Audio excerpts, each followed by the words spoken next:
In this fifth part of Gog and Magog, we are going to see more.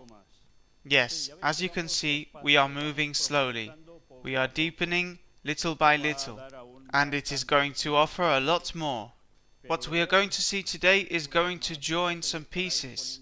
Little by little we will continue to go forward, and little by little we will see great things that, unfortunately, sometimes go unnoticed.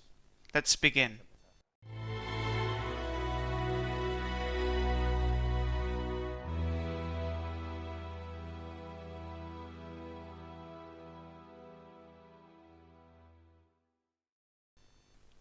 In today's continuation, we will start from verse 7.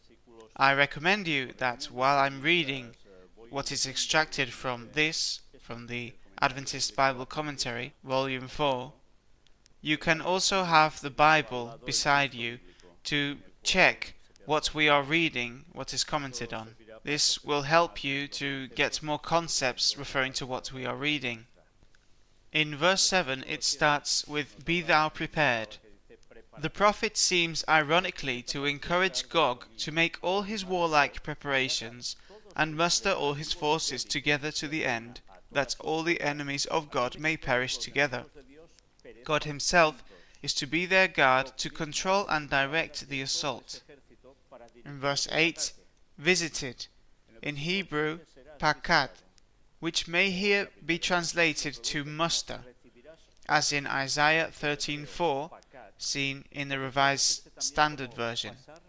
In the form here found, pakad may also mean to summon.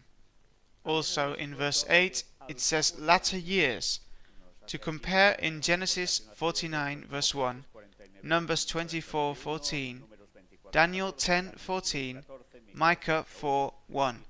See also on Isaiah chapter 2 verse 2. How long a period of time is here comprehended is not known. Many years of captivity still lay ahead, and a considerable period would be involved in the re-establishment of the Jewish state, to bring it into the condition here described. We must remember that Ezekiel has his visions when they are in exile. They have not come back to their land, to Israel. And as in consequence, the prophecy tells him this in the latter years. But it is not specified how many years. So yes, there were many years to pass before they returned from their captivity, and that their Jewish state would be established. But take a look that this is many years ago, and they did return. But something has happened in history also, and this is what makes many people think that now, after so many years that the nation of Israel has disappeared, it was formed once more in 1948. You already know why. We have already dealt about this matter. The case is that now there is a nation named Israel in that place. And as it happened in the prophecy, it said in the latter years. Now, does that mean that it is God's will that there be a nation called Israel in that place right now? Oh, it's because the prophecy said that it was going to be fulfilled. Well, yes, that already was fulfilled. They already returned at their time, and what happened again, leaving them without a nation. And now, as we can see, they are there once more. Not all of them, but we can see how as each time there are more Jews that are returning to this land. Does all this have to do with these last days? We will see it further on. The verse also says always, in Hebrew tamid, which means continually, as seen on Daniel 8:11. This word has brought a lot of trouble in the translation of the Bible. The mountains of Israel had not perpetually been waste, but during the captivity had been so constantly. Even after the return from bondage, the rehabilitation would be a gradual process, and the full restoration would not come until after the destruction of the enemies of the new state. therefore there was a whole process. Verse 9 says, like a storm. This is how Gog would be acting. And it quotes, as in Proverbs 1:27, Isaiah 21:1, 28:2, and Ezekiel 13:11. Like a cloud. Some, in applying this prophecy to events of the now immediate future, have applied this symbolism to the modern air forces. This is purely conjectural. Whether Satan will employ air power in his final post-millennial campaign, it mentions here as in Revelation 29, referring to the post-millennial, and also a comparison in Ezekiel 38:1, cannot be known. Now, we can see here that the Seventh-day Adventist Bible Commentary is not taking a position on saying that there will be something that is going to happen before the millennium.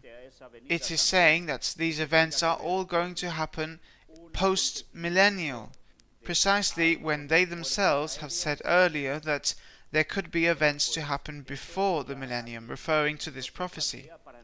And once more we will see later on how they contradict themselves in the same situation, where they repeat themselves, mentioning Gog and Magog as something just before the returning of Christ.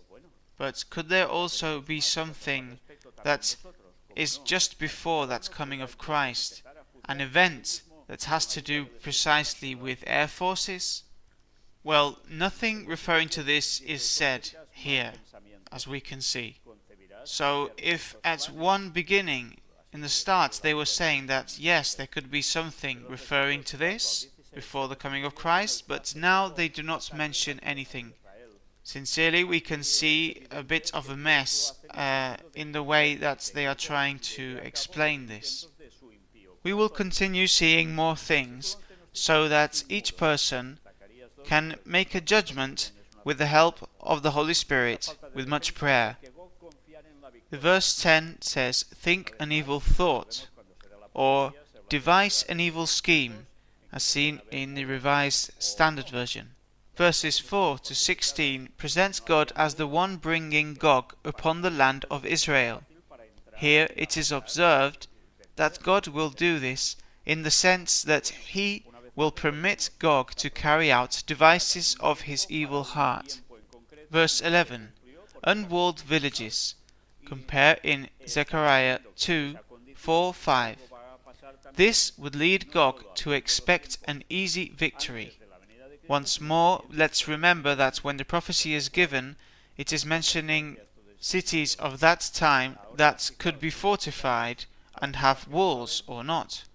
Evidently, if there were not walls, it would be much easier to enter a city and destroy it. Once again, let's make memory that this prophecy was given at a time for a precise moment, and that did not happen because it was conditional. And we are seeing that in those requirements, we are seeing that something is going to happen not only at the moment of the end of times before the returning of Christ, but also after the millennium. So therefore, what is it talking about here when it mentions unwalled? See that if we apply this to the New Jerusalem, we cannot say that there will not be walls in that event where Satan and all his followers are attacking the New Jerusalem, because it is said very clearly that there will be walls in that New Jerusalem. Therefore, this part could not be applied in this manner. Can it have something to do with something else? Or can this not be applied evermore? Or does it have to do with something that is going to happen in our days, in a very near future? Well, there are things that we must see still. Because one can ask himself, does Israel have walls? Do the cities of Israel have walls?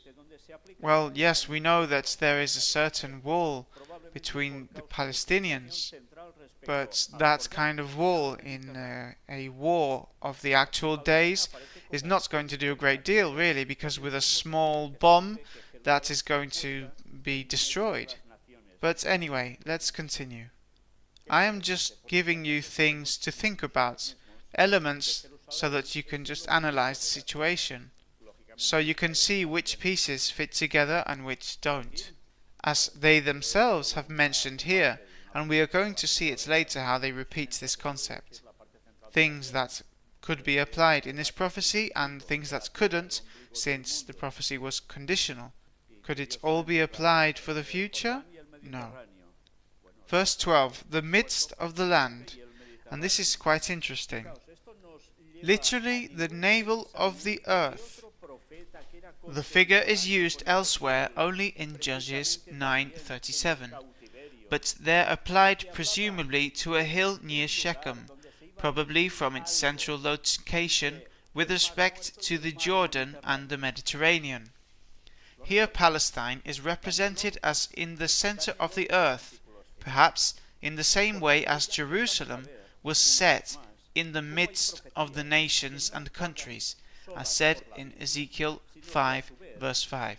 It is interesting to read what we have said or heard so many times, that Jerusalem is the navel of the earth, obviously also Israel. In other versions of the Bible, as in the Reina Valera 1960, it says in the center of the earth. But truly it is the navel of the earth, it is the navel of the world, and curiously between the Jordan and the Mediterranean. Well, the Jordan, or the Dead Sea, practically, and the Mediterranean.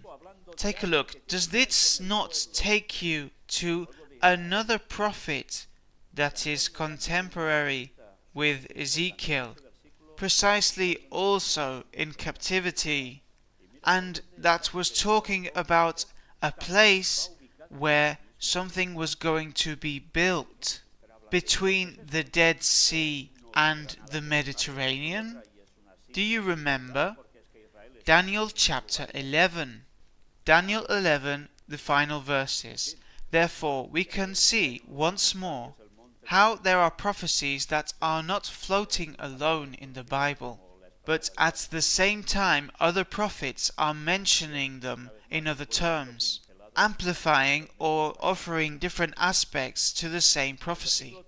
This is very important to take it in account, because is Ezekiel chapter 38 in this precise verse talking about the same thing that is mentioned in Daniel chapter 11 in one verse of the final verses?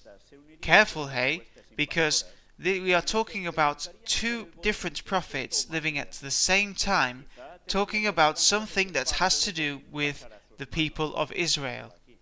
And Daniel gives a very clarifying quote in that verse, mentioning what was going to happen in that place.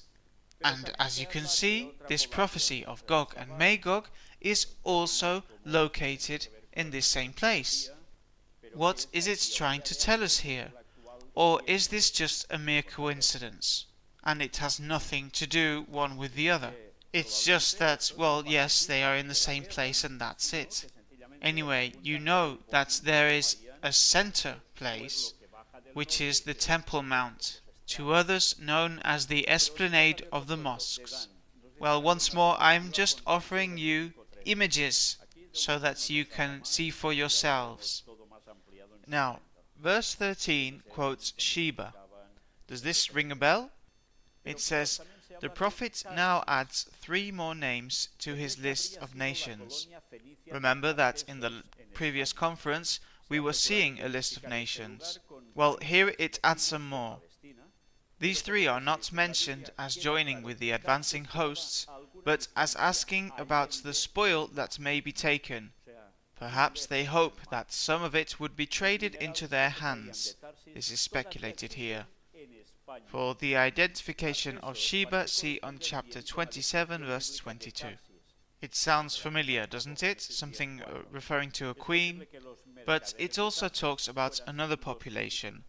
We already saw that Sheba had something to do with Ethiopia, or Libya. Remember that the old Ethiopia is the Libya of today.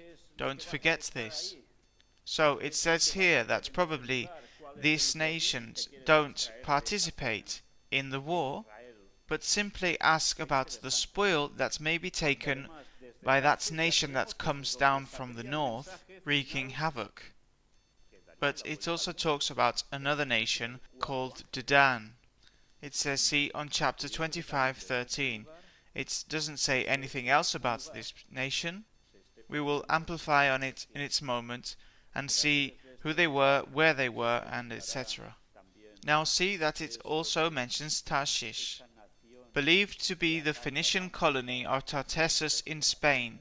Attempts have been made to identify it with countries around Palestine, but from the description in the scriptures, it was at some distance across the sea, meaning very far in the sea. The minerals that were secured from Tarshish are still produced in Spain. Tartessus seems to fit all the details we have concerning it. See on Genesis 10:4. The merchants of Tarshish are possibly the Phoenicians.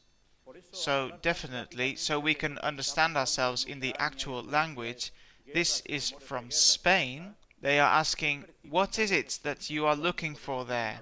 What are you going to do there? What is the spoil and the booty that you want to take from that place? From Israel. How interesting, eh? Because as we know, from Tarshish is from where the last message to the world would be sent. And this message would go all around the globe, the message of the fourth angel.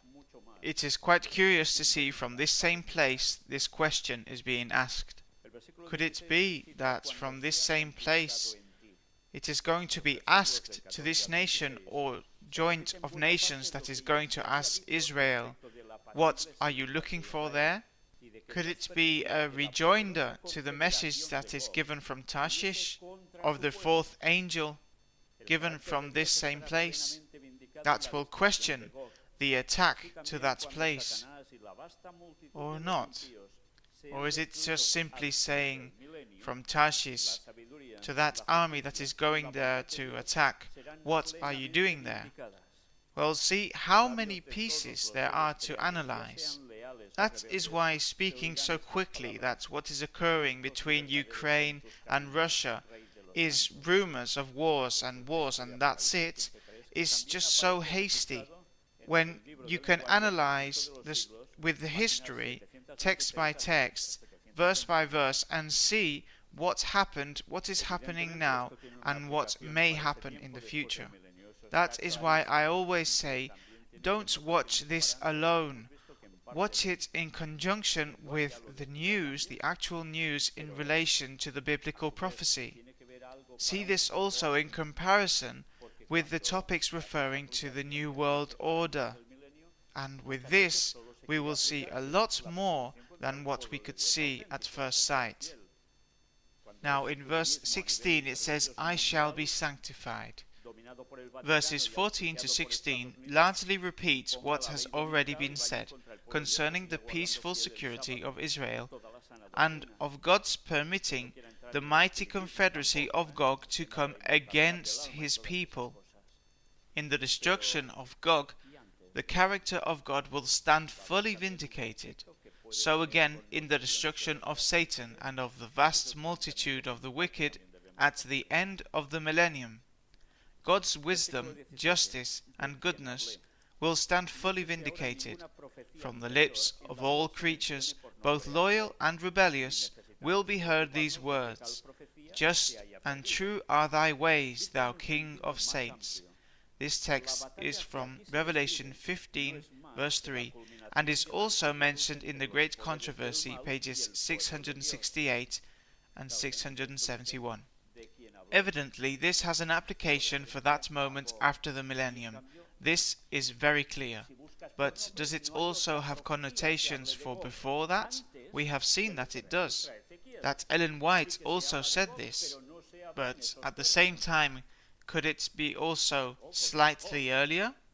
Because the application that is said to be before the millennium is mostly applied at the moment of the persecution to the true people of God, those who are loyal, when that ecumenism with its interfaith on a world scale, dominated by the Vatican and sponsored by the United States, will impose the Sunday law and go against God's people, those who keep faithfully the Sabbath and the sound teaching.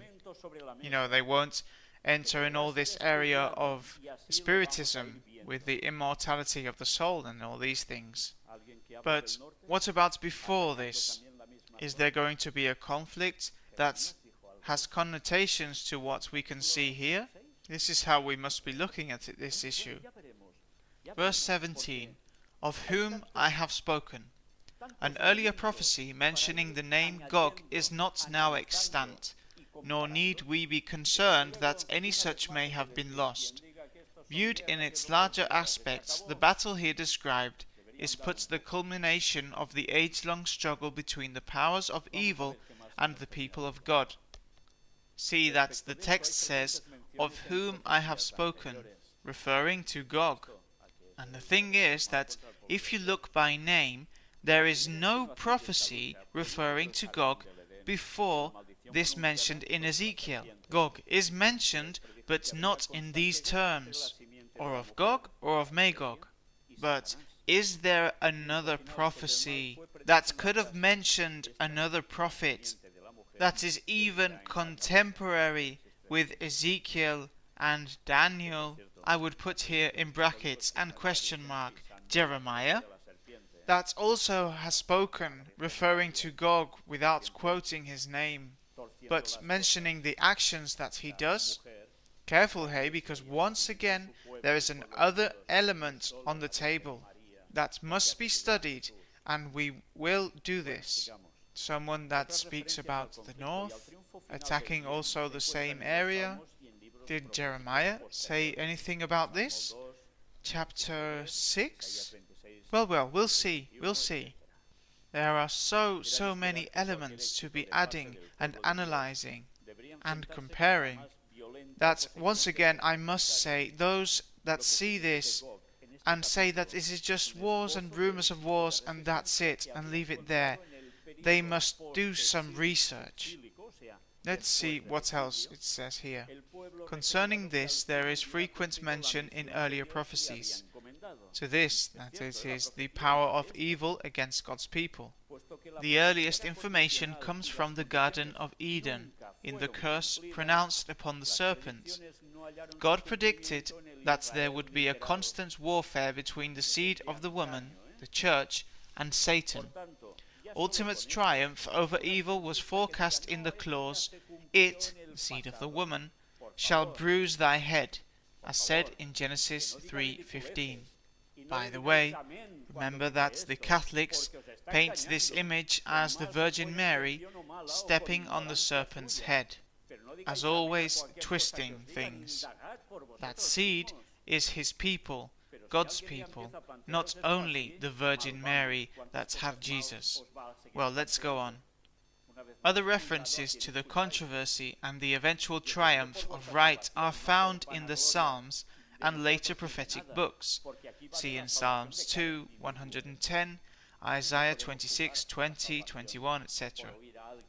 Naturally, any success on the part of the people of God would meet with the most violent opposition from the great adversary. The narrative of Gog in this chapter is a delineation of the type of resistance that would have been encountered in the post-exilic period. This is meaning after the exile, by a regenerated people now at last fulfilling their divine mission. This is true, the prophecy was about this. Inasmuch as the prophecy was conditional and the conditions were never met, the predictions were not fulfilled in literal Israel, at least in the Israel long ago. Therefore, only with this, an Adventist that says that, oh no, this has already been fulfilled in the past. Please, don't say such ridiculous things, and don't say amen to him when he says this, because he is deceiving you with more or less good intention or ignorance. But don't say amen to anything that they say to you. Investigate for yourselves.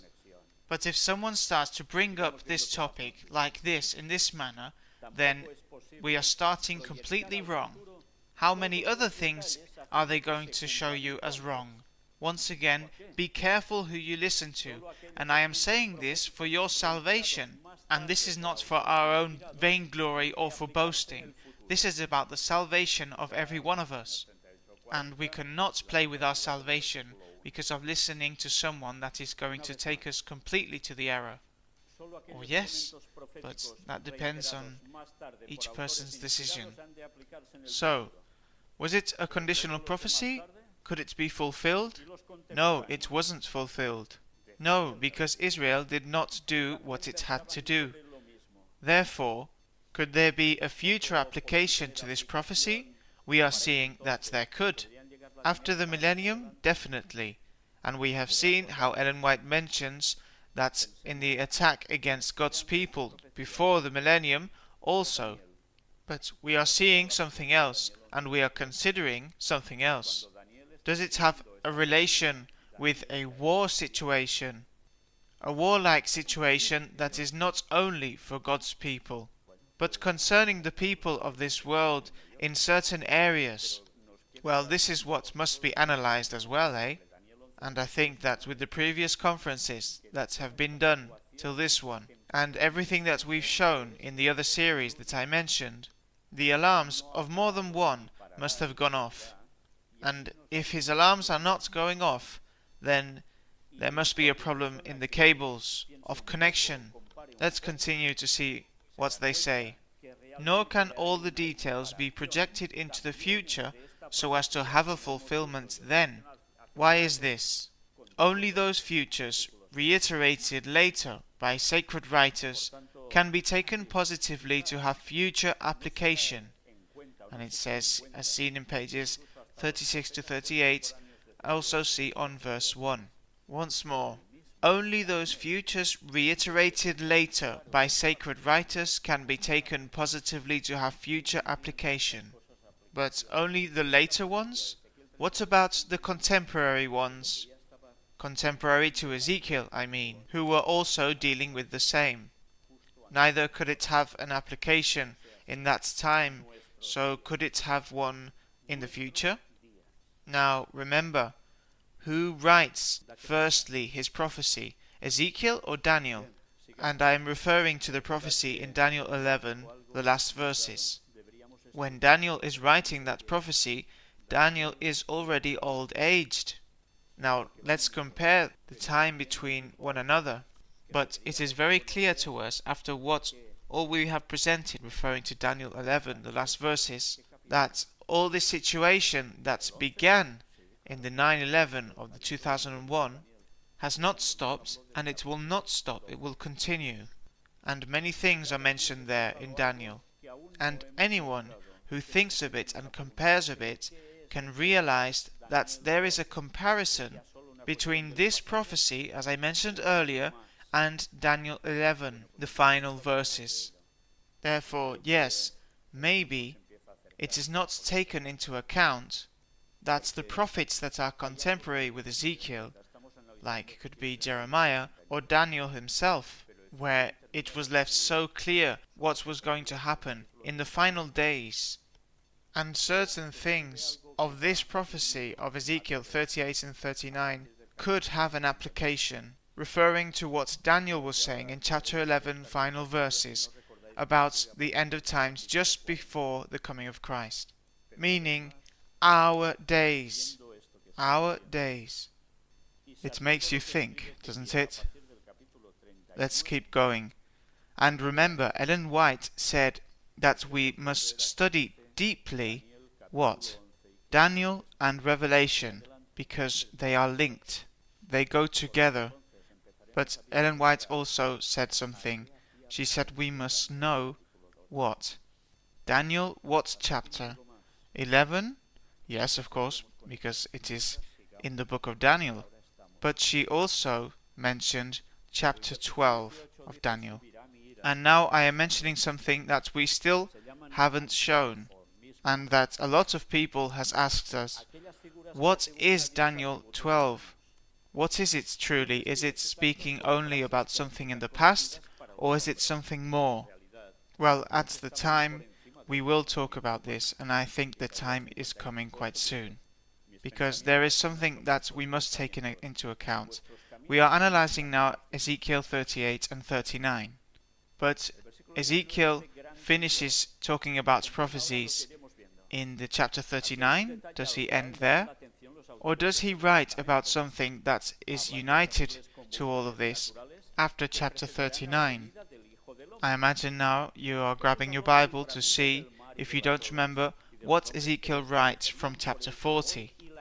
But from this moment, knowing what we know until now, and knowing what Ezekiel writes on chapter 39 and onwards, we must go to see what Daniel says in chapter 11 and afterwards in chapter 12. That is when we will start to glimpse what Daniel 12 is talking about. I'm going to stop here. In another moment we will continue with this. But now let's follow with what we were seeing. Verse 18 says, "In my face," literally meaning in my nostrils, a figure reflecting human anger, as seen in Psalms 18:8. Such figures that ascribe human attributes to God are called anthropomorphisms. God describes his acts in terms with which men are familiar. In reality, God is vastly above human reason. "My thoughts are not your thoughts, neither are your ways my ways, saith the Lord." This is in Isaiah 55 verse 8. And the verse 19 says, "Great shaking," and attention now to what it is going to say here. Here is a feature to which the New Testament writers call attention. They tell of fearful convulsions of nature that will precede the coming of the Son of Man. Jesus mentions the sea and the waves roaring, and men's hearts failing them for fear, not so much because of some military threat to their security, but because all nature seems to be out of its course, as Jesus says in Luke 21 and chapter 26, and how also is mentioned in the description given in the Great Controversy, page 636. Yes, something that is not only wars, also because of other things, people are going to be, well, you imagine how. John the Revelator gives an even more graphic description of the tremendous upheavals in the natural world, as mentioned in Revelation 16, verses 18 to 20. Men have always depended upon nature, not once during the long history of the earth except in connection with the events recorded in Joshua 10 and the 2nd of Kings chapter 20, has the sun failed to move in its normal cycle. As you know, in those texts, the route of the sun is altered, and this is the only thing registered, as everything has occurred as always except for this moment. All natural law has operated with regulated consistency. Men have relied upon the permanence of these operations, forgetting Him by whom all things consist, said in Colossians chapter 1 verse 17. They have chosen in his place the idol of science, and in reality the god of this world. This is mentioned in the 2nd of Corinthians chapter 4 verse 4 by the Apostle Paul. The great shaking in the natural world will come to them as a fearful awakening to the fact that the God whom they have chosen, the Prince of the power of the air, this is mentioned in Ephesians chapter 2 verse 2, has no power over the elements. Well, this must be clarified, because Ellen White herself mentions that yes, it does have power over the elements, because Satan knows the laboratory of nature and he knows how to cause disgraces. Another different thing is to say that Satan has as much power as God to do what the texts in the Bible say. This was needed to be cleared. Yet he claimed a position and power equal to that of the Son of God, seen on Ezekiel 28 verse 13, and asserted that if given an opportunity, he would exercise a more equitable control over the world than Christ. This is what Satan said. He has been given an opportunity for such a demonstration. Now, in the midst of a reeling earth, all men see the falseness and arrogance of his claims, and discover too late that probation's hour has closed forever. Yes, there is a description of what will happen physically to the earth. Yes, you know, when Christ comes, great earthquakes, the islands are going to disappear, the mountains will go to and fro, and Satan, although he has power, he cannot do all this. And although he has power and certain scientific knowledge that he has transmitted to some men, certain men of science, to cause all kinds of disasters on a climatological level, and also earthquakes, attention to what I am saying. We showed this in the first conferences of El Gran Engaño, the Great Deception, where we proved that they could do this, they have the technology to do this, and how the United Nations legislated in 1978 so that this was not used anymore, and all the nations in the world, including Tashi's Spain, signed this. But it turns out that they have taken no consideration in this. They have skipped it completely and continued doing it. Therefore, when climate change is talked about and certain disasters, careful, because not all of it is because we contaminate. There is more that certain armies in the earth have, certain nations, and we have shown this and proved it. So yes, Satan has great power, and he can do these things himself or through people that he has given them knowledge. Remember Nicholas Tesla. But can he cause the disasters as brutally as they are going to be? No, he cannot. That can only be done by the Lord. Verse 21 says, every man's sword. This also finds a parallel during the time of the fearful disillusionment, when the multitudes discover they have been deluded by their religious leaders, and in their rage turn against them. The swords which were to slay God's people are now employed to destroy their enemies. Everywhere there is strife and bloodshed.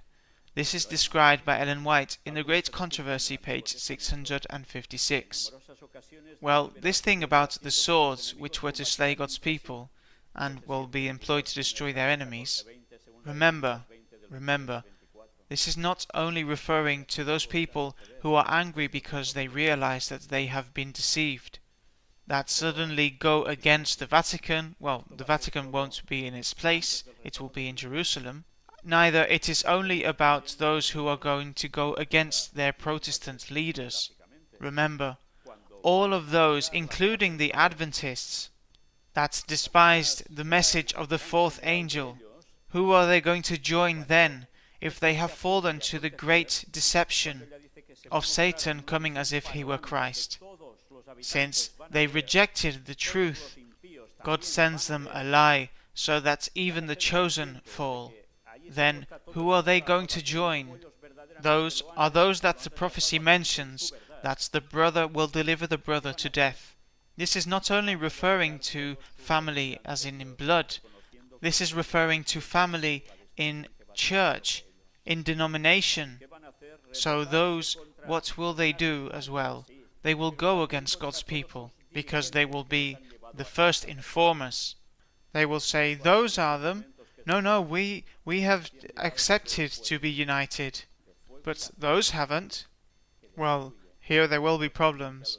And what will happen when they realize that their leaders have deceived them, that they told them, don't pay attention to those?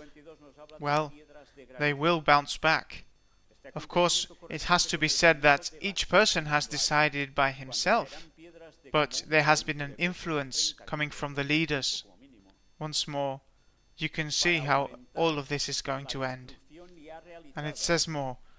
According to the Old Testament record, there were numerous occasions upon which God brought deliverance to his people by setting their enemies to fighting one another, as seen in Judges chapter 7 verse 22, 1 Samuel 14:20, and 2 Chronicles 20 verses 22 to 24. And that is how it is going to happen again, just before Christ's coming. But let's continue seeing. But is this going to happen only just before Christ's coming? No, remember that at the end what is going to happen, and Ellen White describes it quite graphically, when they will go to attack the New Jerusalem, and Satan with them as their general. Just when that is about to happen, it will be shown in a panoramic view that all the people will see, that all the wicked are going to see, and will be totally conscious about the plan of salvation and how they rejected it. They rejected Christ and His truth. And what will they do?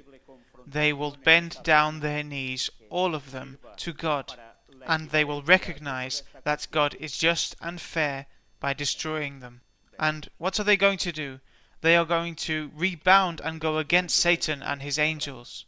Yes, but also against all their leaders that have taken them to their ruin. And that is when it occurs that from the sky descends fire, fire and brimstone, that destroys completely the wicked, and that is hell. And see how this continues precisely. In verse 22 it says, great hailstones. The parallel to this is the seventh plague, when hail of the weight of about a talent, this is around 66 pounds, or 55 minimum, 25 kilos, will add to the destruction already wrought. Revelation 16:21 is quoted. The fire may find its counterpart in the lightnings of Revelation 16 verse 18. Of these the application is made. Fierce lightnings leap from the heavens, enveloping the earth in a sheet of flame. Well, yes, all of this that you see is going to happen at the end of the millennium. It will also happen in one of the final plagues, one of the 7 final plagues, in the moment where God's people is going to be pursued, and in such ways. Well, see that prophecy that was for a people of Israel so many years ago has a part that is going to be fulfilled also in very few years before the coming of Christ and after the millennium. But is there going to happen a possible confrontation in that area that could serve as an equivalence to all this? We will see. Verse 23 says, they shall know. As Gog was to be utterly discomfited, and men were to acknowledge the superiority of the God of heaven, so, as the controversy nears its climax, the carefully laid schemes of the great deceiver will be totally unmasked. This is Satan, and Satan will be unveiled in the weakness and falsity of his claims.